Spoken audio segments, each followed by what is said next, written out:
For over 800 years, Yoda sat on the Jedi Council. 8 centuries of wisdom, guidance, and leadership.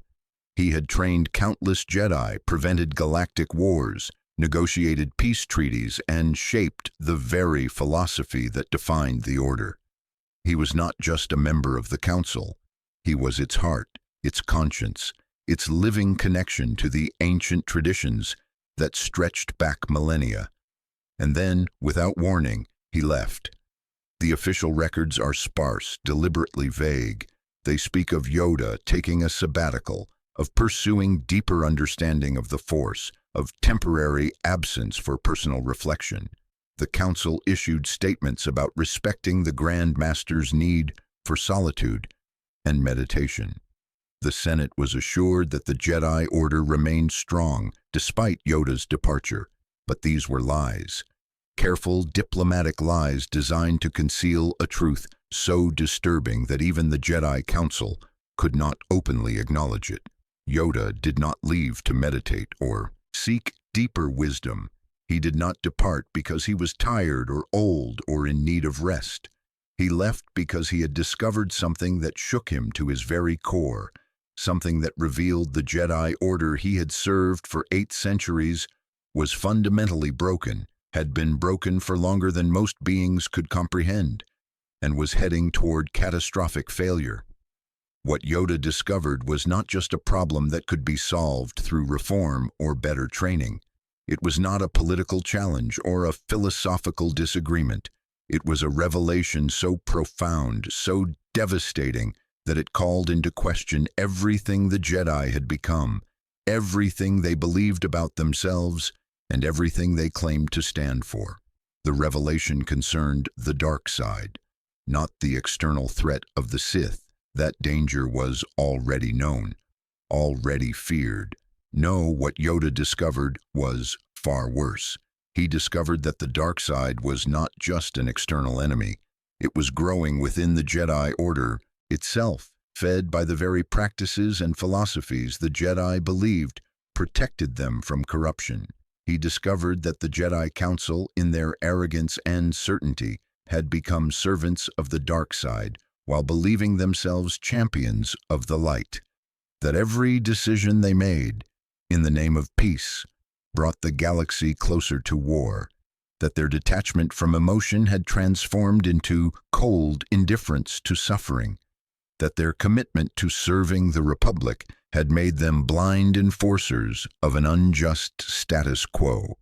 And most disturbing of all, Yoda discovered that he himself, the Grand Master, the Wise One, the Teacher of Teachers, had been complicit in this corruption for centuries. He had helped build the very system that was destroying the Order from within. This realization broke something fundamental in Yoda. For a being who had lived 900 years, who had seen empires rise and fall, who had achieved mastery of the Force that few could even comprehend, to suddenly understand that he had been wrong, not about small things, but about everything that mattered, was a psychological devastation beyond description. So he left, not in anger or despair, but in horror. Horror at what the Jedi had become, horror at his own blindness, and horror at what he knew was coming. A reckoning that would destroy the Order he had spent 8 centuries serving. But what exactly did Yoda discover?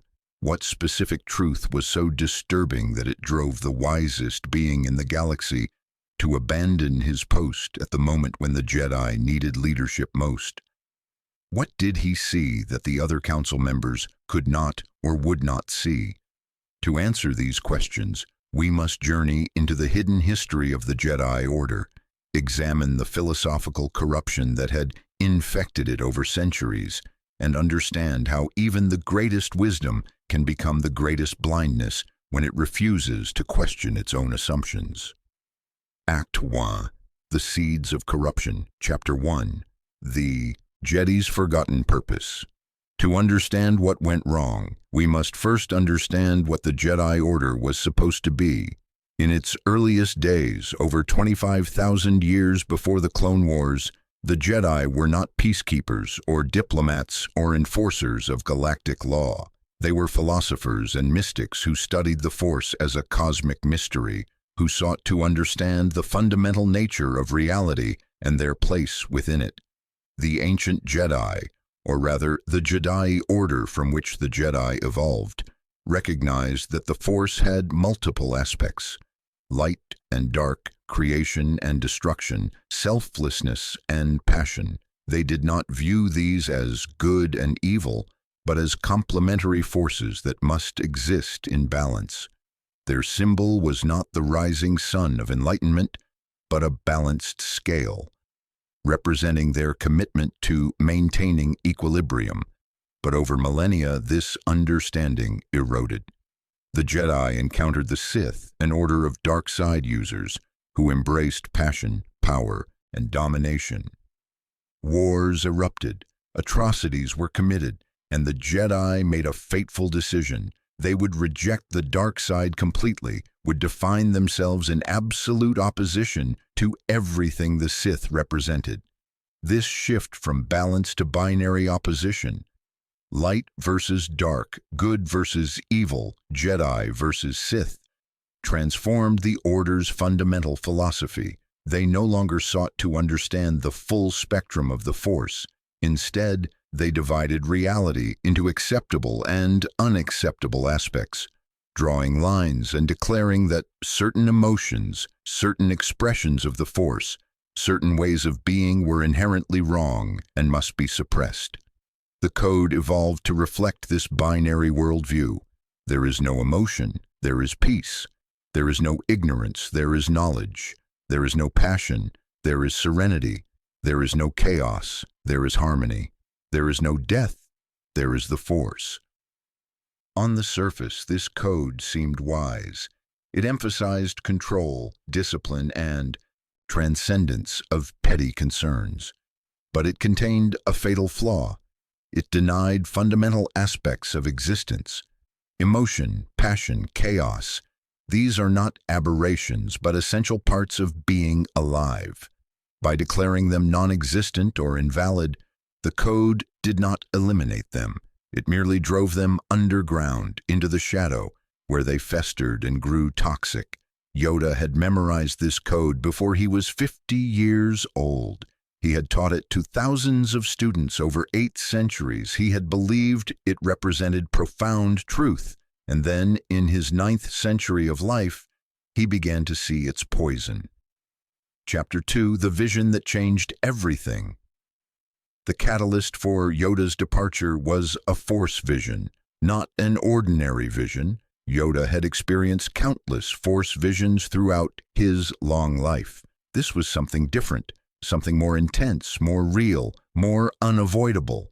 It began during a routine council meeting. The council was discussing deployments for the Clone Wars, debating which Jedi should lead which battalions, calculating strategic advantages and acceptable casualty rates. It was a discussion they had held hundreds of times, approaching war as a logistical problem to be solved through superior planning and Force-guided tactics. In the middle of this discussion, Yoda felt something shift in the Force, a tremor, a disturbance, a wrongness that made his very being recoil. The other council members didn't seem to notice. Mace Windu continued speaking about troop movements. Ki-Adi-Mundi analyzed separatist fleet positions. Obi-Wan Kenobi reported on Anakin Skywalker's recent mission, but Yoda heard none of it. His consciousness was being pulled elsewhere, into a vision so powerful that it overwhelmed his physical senses. He saw the Jedi Temple burning, not in the future. This was happening now in a metaphysical sense.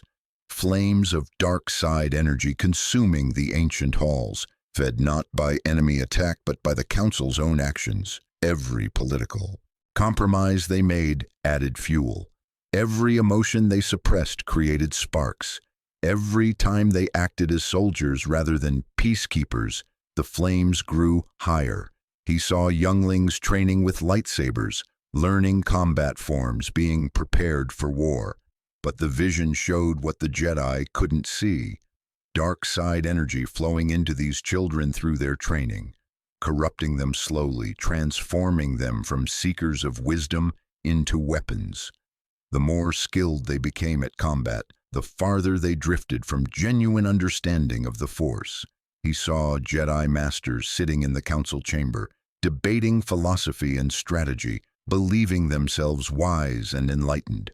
But the vision stripped away their self-perception and showed the truth.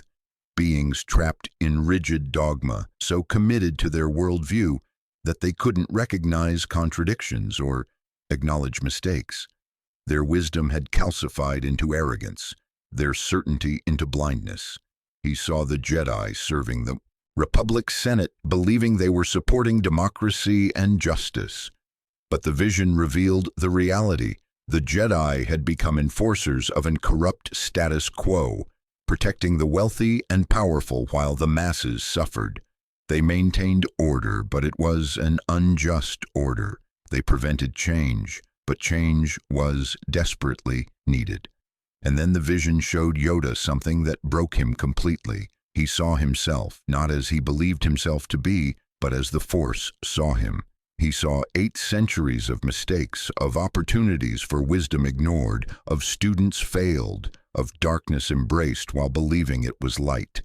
He saw how his very presence on the council had helped perpetuate the corruption, how his reputation for wisdom had prevented younger Jedi from questioning destructive traditions. The vision showed him that he was not the solution to the Order's problems.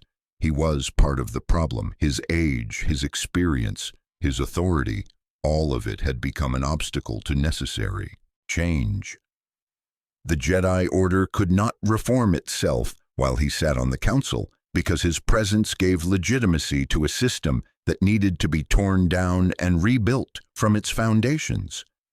When the vision ended, Yoda found himself still in the council chamber. Only seconds had passed. The other masters were still discussing war strategy, unaware that their Grand Master had just experienced a complete shattering of his worldview. Yoda said nothing about the vision. He couldn't. How do you tell your fellow council members that everything they believe is wrong, that they are serving the dark side while claiming to fight it, that their very presence is accelerating the Order's destruction? Such words would not be believed. They would be dismissed as the confusion of an aging mind, as stress from the war, as anything except the truth. So Yoda made a different choice. He would leave. Not immediately, that would cause too much disruption, but soon he would find a reason, make it seem voluntary and temporary, and then disappear before the council could stop him or demand explanations, because Yoda understood something the other council members did not. The Jedi Order was about to fall. The vision had shown him that much clearly. The mechanisms of its destruction were already in motion, set in place by decades of wrong choices and false certainties. Nothing he said or did could prevent it now. But perhaps, if he left, if he abandoned his position of authority, if he stripped away the legitimacy his presence provided, perhaps the fall would come faster, more completely, forcing a reckoning that might eventually lead to genuine renewal. It was a terrible choice. Walk away from the Order he had served for 8 centuries, knowing that his departure would hasten its collapse, or stay, prop it up through his reputation and authority, and watch it rot from within over a longer period, causing even more damage. Yoda chose to leave, and in making that choice, he took the first step toward understanding what the Jedi Order had forgotten. Sometimes destruction is necessary for new growth. Sometimes the only way to serve the light is to let the darkness consume what has become corrupt, trusting that something better might emerge from the ashes. Chapter 3. The Council's Blindness. Yoda's departure was not impulsive. He spent months preparing, observing his fellow council members with new eyes, seeing clearly for the first time how deeply the corruption had spread. Mace Windu, the second most senior member of the council, was a perfect example of the problem. Windu was powerful, skilled, and genuinely committed, to fighting the dark side. He had even developed Vapad, a lightsaber form that channeled dark side energy back at opponents while remaining grounded in the light. But Windu's very dedication to opposing darkness had made him rigid and unforgiving. He saw the world in binary terms: Jedi and Sith, light and dark, right and wrong. There was no room in his worldview for ambiguity, for growth, for the possibility that the Jedi themselves might need to change. When Windu looked at Anakin Skywalker, he saw a threat, a powerful Force user with emotional attachments and anger issues who might fall to the dark side. What Windu didn't see was that the very rigidity he represented, the very refusal to accommodate human emotion and connection, was pushing Anakin toward the darkness Windu feared.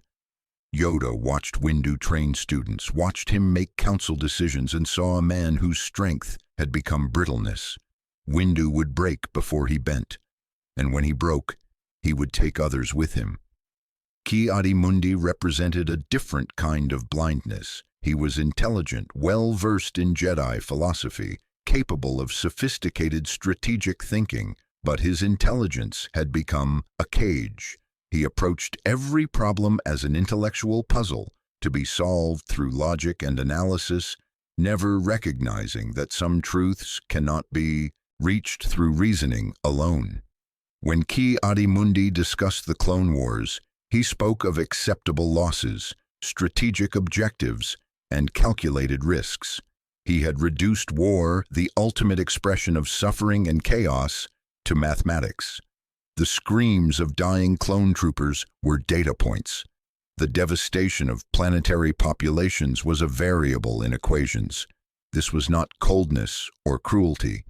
Ki-Adi-Mundi genuinely believed he was serving the greater good by thinking strategically, but his intellectual approach had disconnected him from the reality of what war meant, from the individual suffering behind every statistic.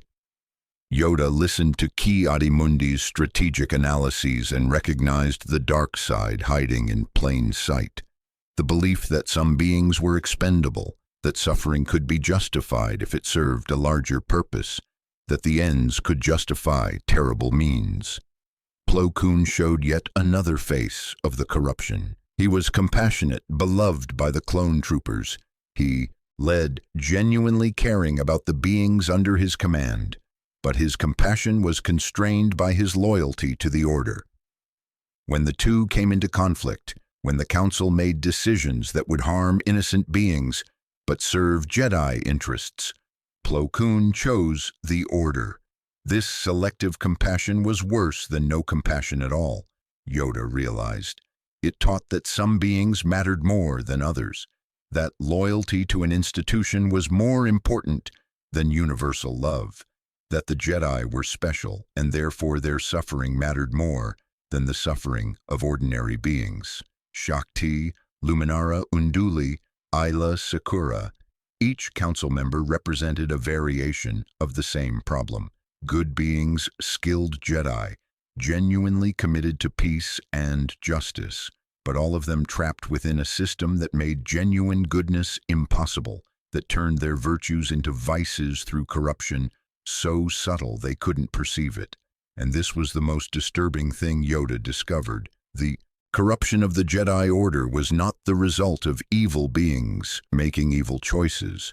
It was the result of good beings making choices that seemed right, that aligned with centuries of tradition, that followed established doctrine, but that collectively created a system that served the dark side while claiming to oppose it. The Jedi had become what they most feared, and they couldn't see it because they had defined themselves as the opposite of darkness. They had created an identity so rigid that recognizing their own corruption would require shattering that identity completely. Yoda understood that he could not reform this system from within. Any attempt to point out these problems would be dismissed, rationalized, or reframed in ways that preserved the existing structure. The Council would acknowledge minor issues while refusing to see the fundamental corruption. So he planned his exit. Act 2. The Hidden Truths. Chapter 4. What the Archives Concealed Before Leaving the Temple. Yoda spent weeks in the archives, searching for clues about how the corruption had begun. He accessed restricted sections that only the Grand Master could enter, read documents that had been classified for centuries, and discovered a hidden history that explained much about the Order's current state. The Jedi had not always been peacekeepers serving the Republic.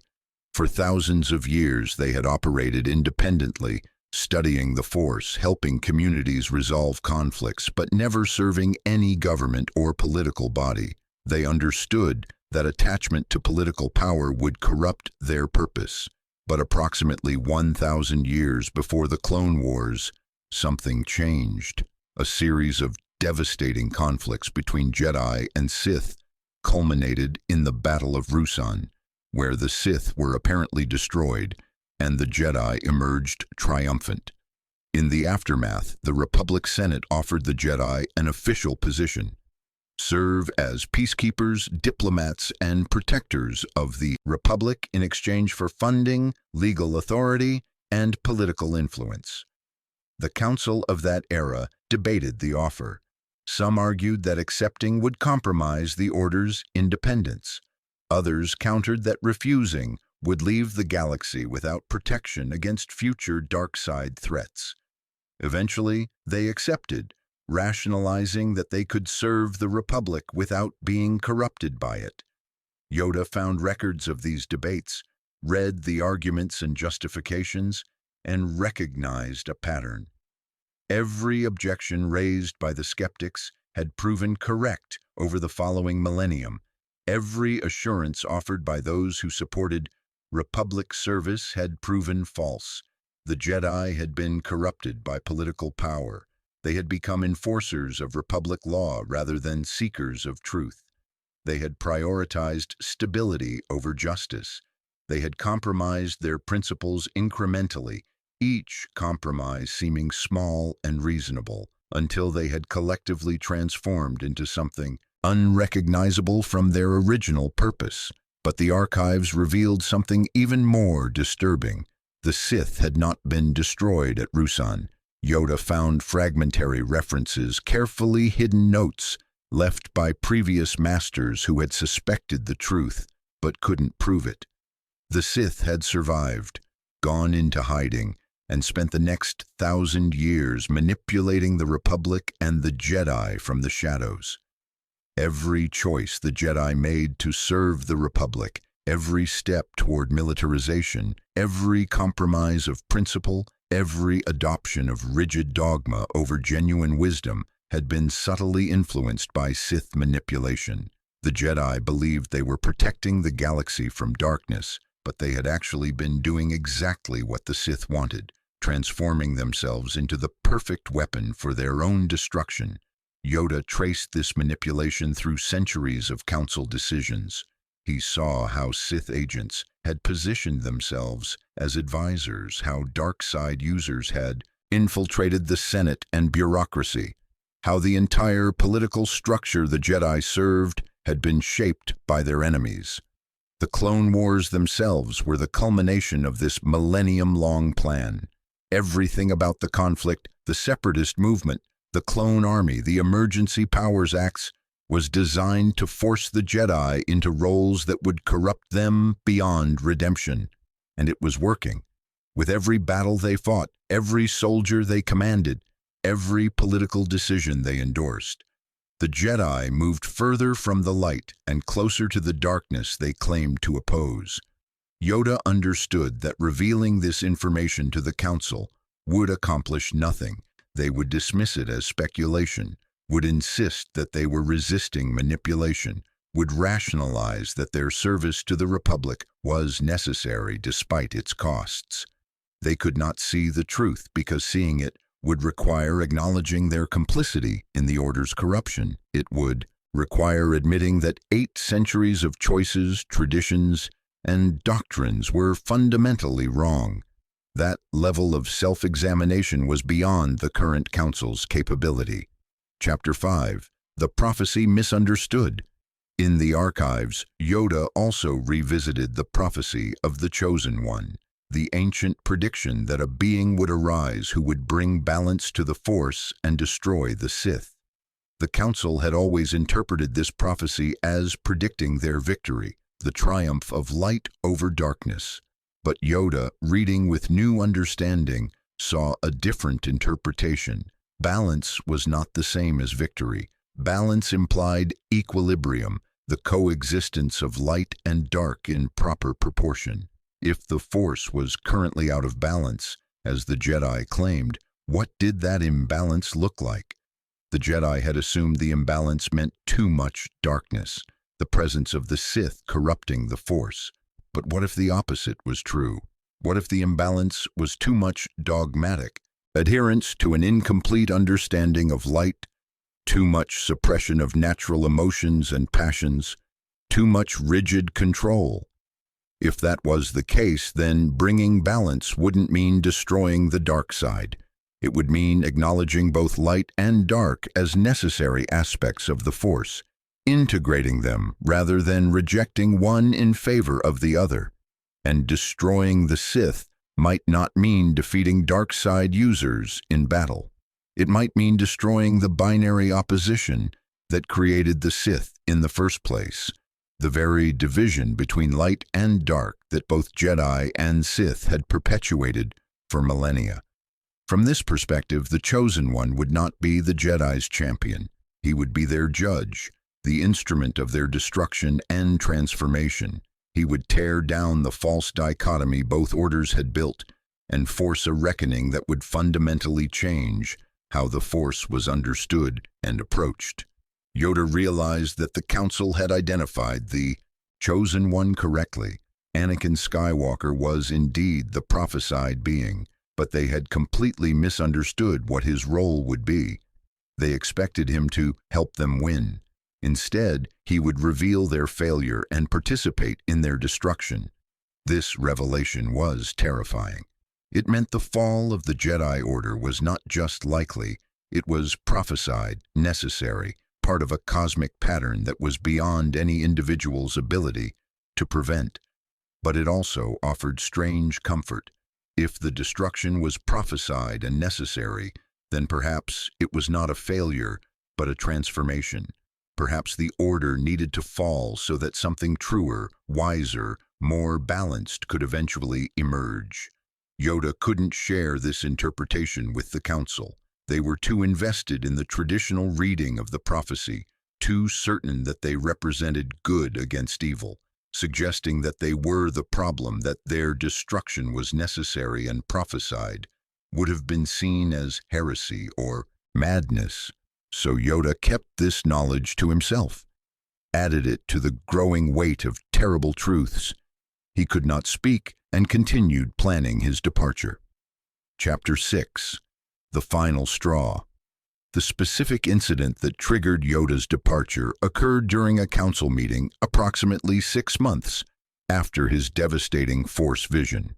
The discussion concerned the treatment of clone troopers, specifically whether clones should be granted legal personhood and citizenship rights after the war ended. Several council members argued against granting such rights. Ki-Adi-Mundi pointed out that clones were created for military service and lacked the cultural preparation for independent civilian life.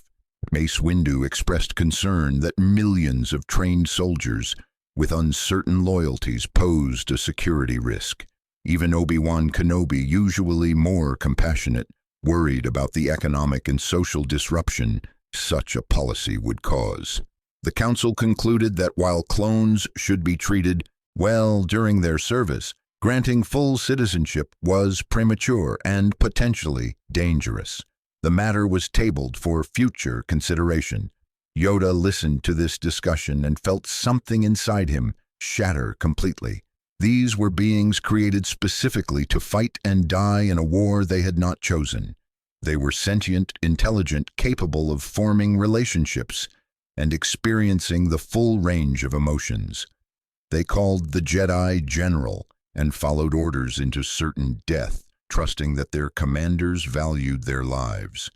and the Jedi Council had just decided that these beings were not worthy of citizenship, that they were too dangerous to grant basic rights, that their service and sacrifice did not earn them the status of persons under Republic law.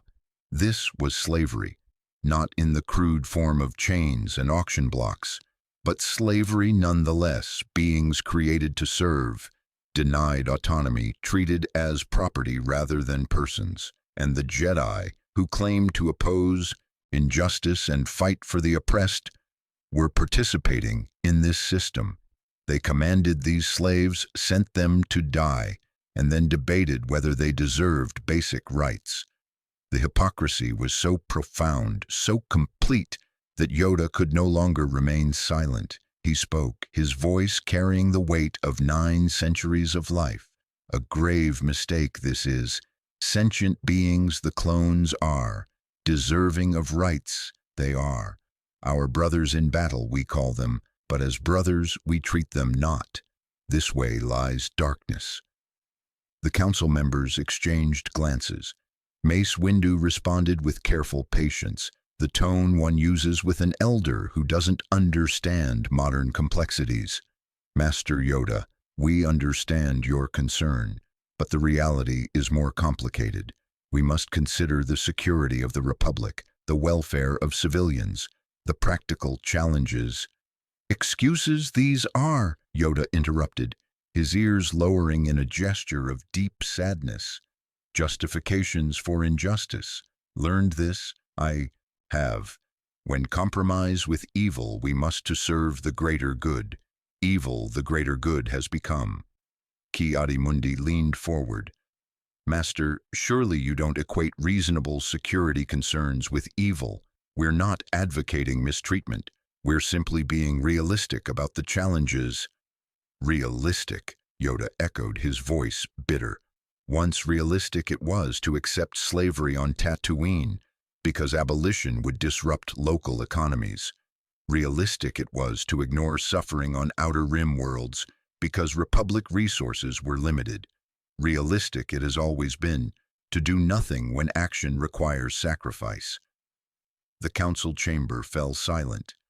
No one had heard Yoda speak with such harsh judgment, such open condemnation of council decisions.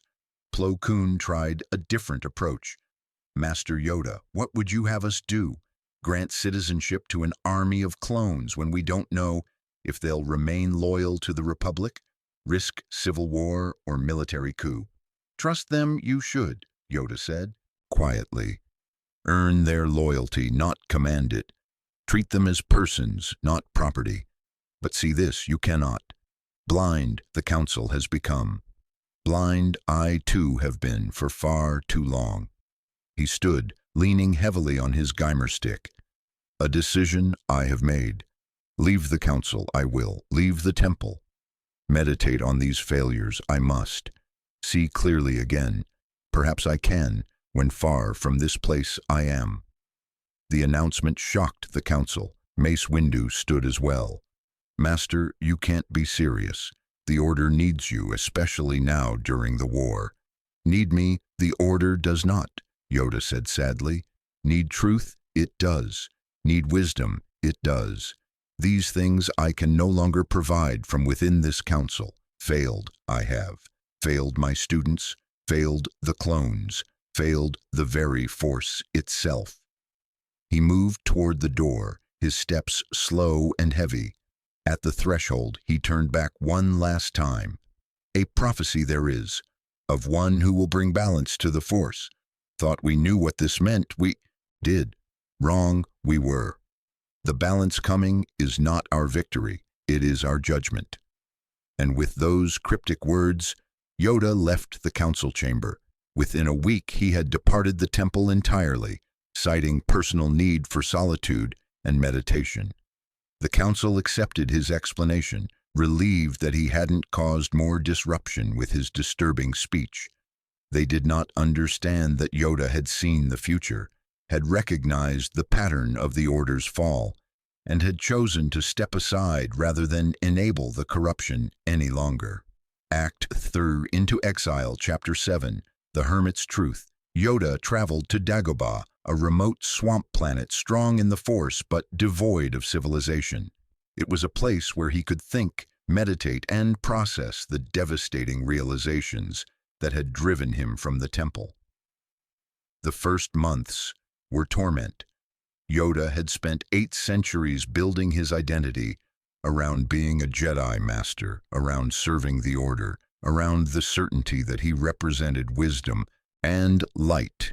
To suddenly recognize that this identity was based on lies, that he had been complicit in corruption, that his very presence had helped perpetuate injustice, this knowledge was almost unbearable. He meditated in the caves of Dagobah, allowing the Force to show him truth without the filters of Jedi doctrine. What he saw was humbling and terrible. He saw that the Force was not divided into light and dark sides, as the Jedi taught. There was simply the Force, a cosmic energy field that responded to life, emotion, and intention. What the Jedi called the light side was not inherently good, just as what they called the dark side was not inherently evil. They were different expressions of the same energy, different ways of relating to power and existence. The Jedi had created the dark side as a category, had defined it as evil, and in doing so, had made it real.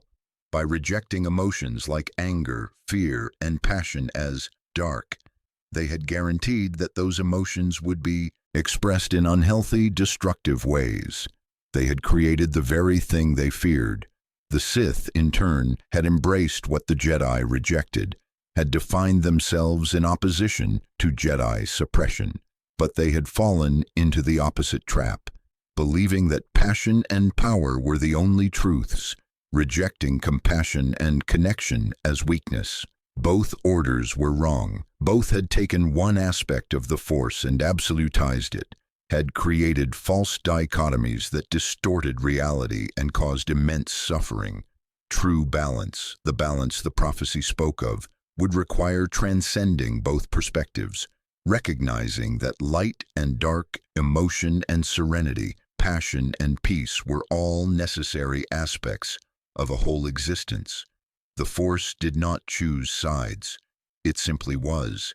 And beings who could hold both aspects in balance, who could feel deeply without being consumed, who could act powerfully without dominating, those beings would be truly aligned with the Force. Yoda understood that he had never achieved this balance. For 9 centuries he had suppressed his own emotions, had denied his own anger and fear and grief, believing that made him wise. But all he had done was bury those feelings, where they festered and emerged as subtle cruelties. The harsh treatment of students who disappointed him, the cold calculation in strategic decisions, the willingness to sacrifice others for abstract principles.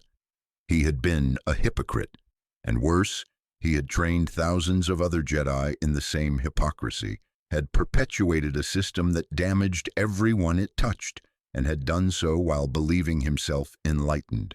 This recognition was agonizing, but it was also liberating, because once Yoda acknowledged his failures, he could begin genuine growth. For the first time in centuries, he allowed himself to feel without judgment, to grieve for his failures, to rage at the injustices the Order had perpetuated, to fear what was coming. And in feeling these emotions fully, without suppressing or indulging them, Yoda discovered something the Jedi Code had hidden. Emotions were not the problem. The problem was the refusal to acknowledge and integrate them. When emotions were denied, they became toxic. When they were accepted and processed, they became sources of wisdom and strength. Chapter 8: Visions of the Fall. On Dagobah, the Force showed Yoda visions of what was to come. He saw the Clone Wars reaching their crescendo. He saw Palpatine, the Supreme Chancellor who had gained so much power during the war, revealed as Darth Sidious, the Sith Lord who had orchestrated everything. He saw the confrontation between Mace Windu and Palpatine, saw Anakin Skywalker arrive at the critical moment. He saw Anakin's terrible choice, driven by fear of loss, by distrust of the Council's rigid judgment, by desperate hope that Palpatine could save Padme where the Jedi could not. He saw Order 66 executed, clone troopers turning on their Jedi generals across the galaxy. The beings the Council had debated granting citizenship would become the instruments of the Order's destruction. The irony was bitter and perfect. He saw the temple burning, younglings murdered, the archives destroyed or seized. He saw survivors hunted down, forced into hiding, the 1,000-generation legacy of the Jedi reduced to scattered refugees. He saw Anakin's transformation into Darth Vader, saw the Republic become the Empire, saw democracy die to thunderous applause. Everything the Jedi had claimed to protect would be destroyed, and their own choices would be instrumental in that destruction. These visions devastated Yoda, but they also confirmed what he had already recognized. The fall was necessary. The Jedi Order in its current form could not be reformed. It had to be destroyed so that something better might eventually emerge. But the visions showed more. They showed a hope, distant but real. They showed Anakin's children, hidden and protected. They showed Luke, Skywalker, untrained in Jedi doctrine, not yet corrupted by the Order's dogma, learning a different way. They showed the potential for genuine balance, for a new understanding of the Force that transcended the false dichotomies both Jedi and Sith had created. Yoda understood his new purpose. He could not prevent the fall that was beyond any individual's power now, but he could prepare for what came after. He could preserve the kernels of truth within Jedi philosophy, while acknowledging its corruptions. He could be ready to train the next generation in a better way, teaching them balance rather than suppression, integration rather than denial. He would remain in exile until the time was right. He would not return to the temple, would not try to warn the Council or prevent their destruction. They had to fall. It was necessary, prophesied, and ultimately merciful. Better a quick end than slow rot. But Yoda would survive. He would endure the dark times, and when Luke Skywalker eventually found him, seeking Jedi training, Yoda would teach him differently than he had taught generations of students before. He would teach Luke that emotions were not the enemy, that attachment was not forbidden, that love was the greatest strength, not weakness, a being could possess. He would teach balance, not suppression, integration, not denial. And perhaps, if Luke could learn these lessons, if he could become what the old order never was, perhaps the prophecy would be fulfilled in a way that transcended both Jedi and Sith, bringing genuine balance to the Force. Chapter 9. The Wisdom of Exile. Years passed in exile. Yoda lived simply in his mud hut on Dagobah, subsisting on the swamp's resources, meditating daily, and slowly unlearning centuries of corrupted teaching. It was not easy. Every instinct he had developed over 900 years pushed him toward the old patterns: suppress emotion, deny attachment, seek serenity through detachment. But Yoda recognized these instincts as the very poison that had destroyed the Order, and he fought them. He learned to feel his grief fully without being destroyed by it. He learned to accept his anger at the Council, at himself, at the Force itself for allowing such suffering. He learned that accepting these feelings did not make him evil or dark. It made him whole. He also came to understand the clones with new compassion.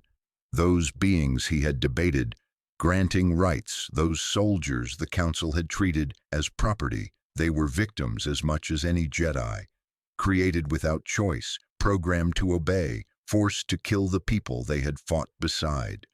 When Order 66 came, they would be as much prisoners as the Jedi they killed.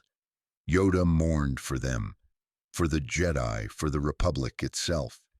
He mourned for Anakin Skywalker, whose fall he had helped enable by perpetuating a system that could not accommodate human emotion. He mourned for Obi-Wan, who would lose his student and brother. He mourned for Mace Windu, whose certainty would be his doom, and he mourned for himself, for the centuries of blindness, for the students he had failed, for the wisdom he had claimed but never possessed. This mourning was not depression or despair. It was necessary processing, the emotional work required to integrate difficult truths, and through it, Yoda grew wiser than he had ever been as Grand Master. He learned what the Jedi Code had never taught, that wisdom comes not from avoiding pain, but from moving through it, not from suppressing emotion, but from accepting and integrating it. Act 4. The Legacy of Failure. Chapter 10. What the Council Never Understood. From his exile, Yoda could not prevent the Order's fall, but he could understand it with clarity the Council members never achieved. The other Jedi went to their deaths, believing they were victims of Sith treachery, believing they had done nothing wrong, believing the Order's philosophy was sound even if its execution had been imperfect. They never understood that the Sith had won not through superior power, but through superior understanding. Palpatine recognized what the Jedi refused to see, that rigid dogma was weakness, that suppressed emotions created vulnerabilities, that beings who denied their humanity would eventually be destroyed by what they denied. The Sith did not defeat the Jedi through Force lightning or lightsaber combat. They defeated the Jedi by understanding them better than the Jedi understood themselves, by exploiting the gaps between doctrine and reality, by turning the Order's own principles into weapons against them. When Mace Windu confronted Palpatine, he was so certain of his righteousness that he couldn't see the trap. When he prepared to execute an unarmed prisoner, abandoning the very principles he claimed to uphold, Palpatine had already won. The execution would prove the Sith Lord's narrative, that the Jedi were no different from the Sith, that both sought power, that the only difference was hypocrisy. Anakin's intervention was the inevitable result of this trap. A young Jedi torn between rigid council doctrine and human emotion, faced with an impossible choice, naturally sided against the rigid certainty that had always judged him and found him wanting. The Council created the conditions for their own destruction through centuries of small choices, each seeming reasonable, each defended by tradition, collectively creating a system so brittle it shattered at the first real test. Yoda understood this now. He understood that his departure had been too late, that the corruption was already too advanced when he left. But he also understood that his departure had been necessary for his own growth, that he could never have achieved this wisdom while still embedded in the Council's groupthink. Chapter 11. The Disturbing Truth Revealed. So what was the disturbing reason Yoda left the Jedi Council? Not a single revelation, but a cascading series of recognitions, each building on the last, collectively revealing a truth so terrible that remaining on the Council became impossible. First recognition: the Jedi Order had become everything it claimed to oppose. It served authoritarianism while claiming to protect democracy. It perpetuated injustice while claiming to fight for justice. It had fallen to the dark side while believing itself the champion of light. Second recognition: this corruption was not new or accidental. It was the inevitable result of philosophical errors built into the Order's foundation, the rejection of emotion, the absolutist thinking, the rigid hierarchies, the claim to certainty about complex moral questions. Third recognition: Yoda himself had been instrumental in perpetuating this corruption. His age, his authority, his reputation for wisdom had all given legitimacy to destructive systems. His very presence on the Council prevented the kind of radical questioning and reform that might have saved the Order. Fourth recognition: the Order's fall was not just likely but necessary, prophesied, and cosmically required as a step toward genuine balance in the Force. Trying to prevent it would be fighting against the Force itself. Fifth recognition, the only ethical response was withdrawal. Yoda could not fix the system from within, could not convince his fellow council members to see what he saw, could not prevent the prophesied fall, but he could stop enabling it. He could remove his authority and legitimacy from a corrupt system. He could step aside and let the reckoning come. This was the disturbing truth, that everything Yoda had worked for across 8 centuries was not just mistaken but actively harmful. That his greatest achievements were his greatest failures. That the order he loved was beyond saving and needed to die. That his wisest action was to do nothing, to leave, to let it fall, to trust that destruction might eventually lead to something better, for a being who had defined himself through service to the Order, who had spent 900 years believing in Jedi philosophy. This recognition was more than disturbing. It was world-shattering. It required Yoda to accept that his entire life had been, in crucial ways, a mistake. But accepting this truth was also liberation, because once he acknowledged the mistakes, he could stop repeating them. Once he accepted the Order's necessary fall, he could focus on what came after. Once he admitted his own failures, he could finally become the wise teacher he had always claimed to be. Chapter 12. The Hope Beyond Destruction. In his exile, Yoda came to see the fall of the Jedi Order, not as a tragedy but as a necessary clearing. The old growth had become so thick, so tangled with corruption, that new growth was impossible. Only fire could clear the ground for renewal. The prophecy of the Chosen One would be fulfilled, but not in the way the Council expected. Anakin would bring balance not by defeating the Sith, but by destroying both the corrupted Jedi Order and eventually the Sith, clearing away both sides of a false dichotomy. And from those ashes, something new might grow, a way of understanding the Force that did not reject emotion or deny attachment, a philosophy that recognized light and dark as complementary rather than opposed, a practice that integrated rather than suppressed, that accepted rather than denied, that found wisdom in wholeness rather than in partial truth. Yoda understood that he might not live to see this renewal fully manifested, but he could plant seeds.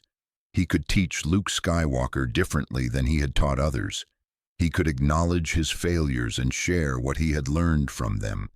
He could model the integration and balance the old order never achieved. This was the gift hidden in the disturbing truth. That failure, fully acknowledged and processed, could become wisdom. That destruction, accepted as necessary, could become transformation. That an old being who had made every mistake possible could finally, in his final years, become genuinely wise. Epilogue: The Question of Return. Yoda never returned to the Jedi Council. He never set foot in the temple again while it stood. When Order 66 came and the Jedi fell, he felt their deaths in the Force, a scream that echoed across the galaxy. He grieved for them, but he did not blame himself for not preventing it. He had learned that some things must be allowed to run their course, that interfering with necessary destruction is its own kind of violence. Years later, when Luke Skywalker found him on Dagobah, Yoda taught him differently than he had taught students for 8 centuries. He emphasized feeling over suppression, integration over denial. He acknowledged that attachment, even love, was not weakness, but strength.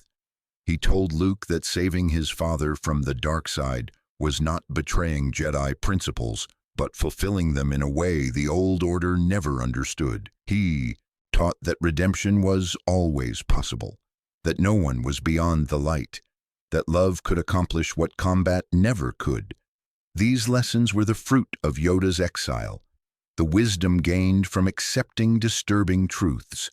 And when Luke eventually redeemed Vader, when balance finally came to the Force through connection rather than opposition, through love rather than combat, Yoda knew his departure from the council had been right. The disturbing truth that drove him into exile had been this: that everything he believed was wrong, that the order he served was corrupt, that his own presence enabled destruction, and that the only path to wisdom required accepting these failures completely. But beyond that disturbing truth was a greater truth: that failure acknowledged becomes wisdom, that destruction accepted becomes transformation, and that beings capable of changing their minds, even after 900 years, are never beyond hope. Yoda left the Jedi Council because staying would have made him complicit in corruption he could finally see. He left because wisdom required accepting painful truths. He left because sometimes the bravest action is withdrawal, the most powerful choice is surrender, and the deepest service is allowing necessary endings to come. And in leaving, in accepting the disturbing truth and all it implied, Yoda finally became the wise teacher he had always claimed to be.